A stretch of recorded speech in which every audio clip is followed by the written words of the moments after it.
அனைவருக்கும் வணக்கம். பாண்டிச்சேரியிலிருந்து ஜோதிடர் முருகன். இன்றைக்கி ஒரு ஜாதகம், திருமணம் எப்பொழுது நடக்கும் என்று பார்க்கலாம். இந்த ஜாதகர் 18/1/1995 பிறந்து காலையில் 6:31 பிறந்திருக்காரு. இந்த ஜாதகர் ஆயில்ய நட்சத்திரம், கடகராசி, தனுசு லக்னத்தில் பிறந்திருக்கார். இங்கே கிரகபாசாரம் போட்டிருக்கோம். ராசி அம்சம் இருக்குது. நடப்பு திசை சுக்கிர திசை செவ்வாய் பற்றி நடந்துகிட்ருக்கு. இப்போ ஜாதகத்துக்கு வருவோம். தனுசு லக்னம், லக்னத்தில் கிரகம் இல்லை. 2ஆம் இடத்தில் சூரியன் புதன், 3ஆம் இடத்தில் சனி இருக்கார். 4ஆம் இடத்துல கிரகம் இல்லை. 5ஆம் இடத்துல கேது இருக்கார். 6ஆம் இடத்துல கிரகம் இல்லை. 7ஆம் இடத்தில் கிரகம் இல்லை. 8ஆம் இடத்தில் சந்திரன், 9ஆம் இடத்தில் செவ்வாய், 10இல் கிரகம் இல்லை. 11இல் ராகு, 12இல் சுக்கிரன், குரு, இந்த 2 கிரகம் இருக்குது. நம்ம ஜோதிட விதிப்படி பார்த்திங்கன்னா, பொதுவாக எல்லா ஜோதிடருமே 7ஆம் பாவத்தில் குரு பார்வை இருந்தால் திருமணம் நடக்கும். 7ஆம் இடத்து அதிபதி திசை, புத்தி, அந்தரம் மற்ற விதிகள் இருந்தால் திருமணம் நடக்கும். 6, 8இல் கிரகம், பாவ கிரகம் இருந்தால் திருமண தடை செய்யும். இப்படிலாம் பார்ப்பாங்க. அதெல்லாம் சிம்பிளிஃபையாக நம்ம என்ன சொல்கிறோம்னா, இந்த ஜாதகத்தில் 6, 8இல் அந்த பாவ கிரகங்கள் இல்லை, அதனால் தடை செய்யலைன்னு எடுத்துக்கலாம். அதே நேரத்தில் 7ஆம் இடத்துல கிரகம் இல்லை. அங்கே முக்கியமாக கவனிக்க வேண்டியது இது 7ஆம் இடம்.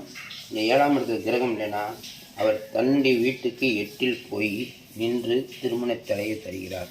இந்த பாவத்தை இயக்க மாட்டேங்கிறார். இதை முக்கியமாக கவனிக்க வேண்டிய விஷயம். அப்போ புதன் இயக்கலைன்னா வேறு ஏதாவது ஒரு கிரகம் இந்த புதனுடைய நட்சத்திரத்தில் இருந்தால் அவங்க இயக்குவாங்க. இப்போ சந்திரன் இருக்கார், சுக்கிரன் இருக்கார் புதனுடைய நட்சத்திரத்தில். அப்போ சந்திரன் அல்லது சுக்கிரன் இருந்தால் இயக்குவாங்க அப்படிங்கிற ஒரு விதி இருக்குது. இப்போ சுக்கிர திசையை நடப்பதால் அவர் அந்த 7ஆம் பாவத்தை இயக்குறாரு. இப்போ லக்ன தொடர்பு வேணும். லக்ன தொடர்புக்கு குரு தன் வீட்டுக்கு 12இல் போய் மறைந்தார். இதை முக்கியமாக கவனிக்க வேண்டிய விஷயம். லக்னத்தில் கிரகம் கிடையாது. 2ஆம் இடத்தில் சூரியன் புதன் இருந்தால் இவர்களுக்கு குடும்பஸ்தானம் அமையும்.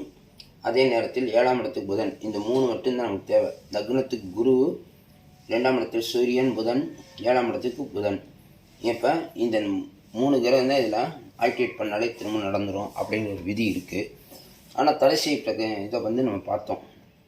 லக்னத்துக்கு 7ஆம் வீட்டு தன் வீட்டுக்கு 8இல் போய் மறைந்ததால் 7ஆம் இடம் வேலை செய்யவில்லை அப்படின்ற விதியும், லக்னத்துக்கு லக்னாதிபதியான குரு தன் வீட்டுக்கு 12இல் போய் மறைந்ததால் லக்னத்தை தரமாட்டேங்கிறேன்னு சொல்லி அது ஒரு விதி. 2 விதி இதில் வேலை செய்யுது.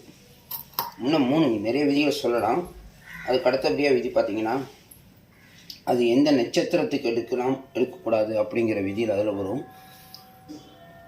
இப்போ சுக்கிர திசை நடந்துக்கிட்டு இருக்கு. சுக்கிரன் பார்த்திங்கன்னா 6ஆம் வீட்டு அதிபதி. 6ஆம் வீட்டு அதிபதி 12இல் போய் அவரும் மறைஞ்சிட்டார். இந்த சுக்கிர திசை மட்டும் பார்த்திங்கன்னா 20 வருஷம் நடக்கும்.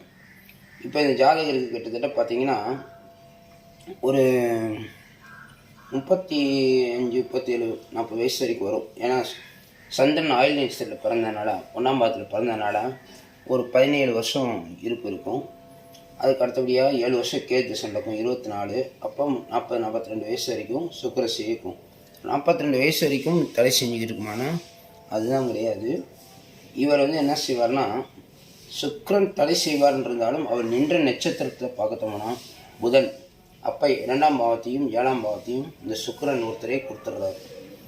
அதுக்கு அடுத்தபடியாக செவ்வாய் புத்தி நடந்துக்கிட்டு இருக்கு. செவ்வாய் மக நட்சத்திரம், கேதுவுடைய நட்சத்திரத்தில் இருப்பதால் லக்னத்துக்கு 9ஆம் வீட்டில் நின்று அவர் 5ஆம் இடத்தில் நின்று 2 வேலையும் செய்வதால் அவர் நமக்கு தேவையே 2, 7 லக்னம் தான் தேவை. அப்போ செவ்வாய்க்கு நமக்கு வேலை இல்லை. இருந்தாலும் இதை பார்த்துக்கலாம். ஓகேங்களா? சரி. இப்போ நம்ம சுக்கிர திசைக்கு பார்த்தோம். சுக்கிர திசை 7ஆம் இடமும் 2ஆம் இடமும் இயக்குகிறார் அப்படின்னு பார்த்துட்டோம். லக்னத்தை இயக்குவார் யார் நட்சத்திரத்தில் பிறந்தவர் வந்தால் திருமணம் நடக்கும் அப்படின்றத இந்த விதியை பார்ப்போம். குரு நம்ம தேவைன்னு சொல்லியிருந்தோம். குருடைய நட்சத்திரமான புனப்பூசம், விசாகம், பூரட்டாதி நட்சத்திரத்தில் பிறந்தவர் வந்தால் இவருக்கு லக்ன தொடர்பை கொடுத்து அதன் மூலியமாக அந்த பெண் வருவார். அப்படின்றது தான் ஒரு விதி இருக்குது. இப்போ இன்னொரு விதி பார்ப்போம். ஆயில்ய நட்சத்திரத்துக்கு 7வது நட்சத்திரம் சுவாதி நட்சத்திரத்தில் ராகு இருந்ததால் ராகுடைய நட்சத்திரமான திருவாதிரை சுவாதி சதயம் நட்சத்திரம் எடுத்தால் பிரச்சனை இருக்கின்றதுக்கு இந்த இடத்துல 7ன்னு போட்டு ரவுண்ட் பண்ணியிருக்கோம். இதோட சேர்ந்து சனியை ஏன் போடுறோன்னு கேட்டிங்கன்னா, 2 பேருமே இவர் சதய நட்சத்திரத்தில் இருக்கார். இது யாருடைய நட்சத்திரம்னு கேட்டிங்கன்னா, இது ராகுடைய நட்சத்திரம். இந்த சனி பாருங்கள் சதயம் ராகு, ராகு பாருங்கள் சுவாதி ராகு.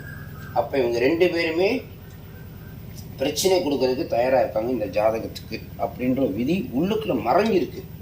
இதுதான் ஜோதிடத்தில் கண்டுபிடிக்க வேண்டிய விஷயம். இப்போ நம்ம எந்த நட்சத்திரம் வருவான்னு பார்த்துட்டோம். இந்த 2 நட்சத்திரம் வரக்கூடாதுன்னு முடிவு பண்ணிட்டோம். வேறு நட்சத்திரங்கள் வந்தால் திருமணம் நடப்பது தாமதமாகும். ஏன் தாமதமாகும்னு கேட்டிங்கன்னா, இப்போ ஜோதிடர்கிட்ட போய் பொருத்தம் பார்க்க போனோம்னா 10க்கு 8 பொருத்தம். ஏதோ ஒரு நட்சத்திரம் எடுக்கலாம். செவ்வாய், அவிட்டம், சித்திரை, மிருகசீரிஷ நட்சத்திரம் எடுத்துருக்கலாம். கார்த்திகை, உத்திரம் எடுத்துருக்கலாம். இது இந்த புதன் எடுக்க முடியாது, ஏன்னா ஆயில்ய நட்சத்திரத்தில் ஒரே நட்சத்திரமாக இருக்குது அப்படிங்கிறதுனால அது எடுக்க மாட்டாங்க. பூச மனுஷன் முத்திரட்டாதி எடுத்துகிட்டு போயிருப்பாங்க. 7-8 பொருத்தம் இருக்குதுன்னு சொல்லுவாங்க. தசா பொருத்தம்லாம் நல்லா இருக்குது அப்படின்னு சொல்லுவாங்க. ஆனால் தடை செஞ்சுக்கிட்டு தான் இருக்கும். இந்த இடத்துல முக்கியமாக கவனிக்க வேண்டியது, அப்படியெல்லாம் ஏன் தடை செய்வது, ஏன் வரமாட்டேங்கிறது தான் முக்கியமான விஷயமே நம்ம ஜோதிடத்தில். இதுதான் ஆத்மா ஜீவா சரீரம். இப்போ பாருங்கள், குரு பார்த்திங்கன்னா, குரு சனி நட்சத்திரத்தில் இருக்கார். சனி ராகுடைய நட்சத்திரத்தில் இருக்கார். அப்போ அங்கே சரீரம் கொஞ்சம் கம்மியாக தான் இருக்குது. ஆனால் அதே நேரத்தில் ராகு சுயசாரம் பெற்றுக்கொண்டார். சுக்கிரன் தான் வேலை செய்யணும் அப்படிங்கிற அங்கே ஒரு ஸ்ட்ரெக்காகி நிற்கிது. இருந்தாலும் வேறு வழி இல்லாதனால நம்ம இந்த குருடைய நட்சத்திரம் எடுக்க சொல்கிறோம். அல்லது குரு திசை நடப்பவர் வந்தால் திருமணத்தை செய்யலாம். அப்படின்னா செவ்வாயுடைய நட்சத்திரமான எடுக்கலாம். பார்த்தீங்கன்னா செவ்வாய் கேதுடைய நட்சத்திரத்தில் இருக்கார். இப்போ அங்கேயும் சரீரம் இல்லாமல் போயிடுது.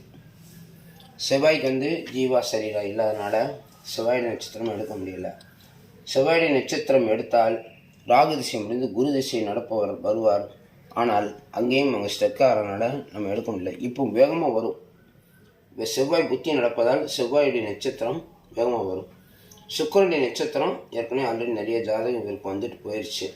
இப்பயும் வந்துட்டு தான் இருக்குது. ஆனால் நம்ம புனப்பூசம் விசாகம் புரட்டாதி நட்சத்திரம் எடுத்தால் இவருக்கு விரைவில் திருமணம் நடக்கும்னு சொல்லியிருக்கோம்.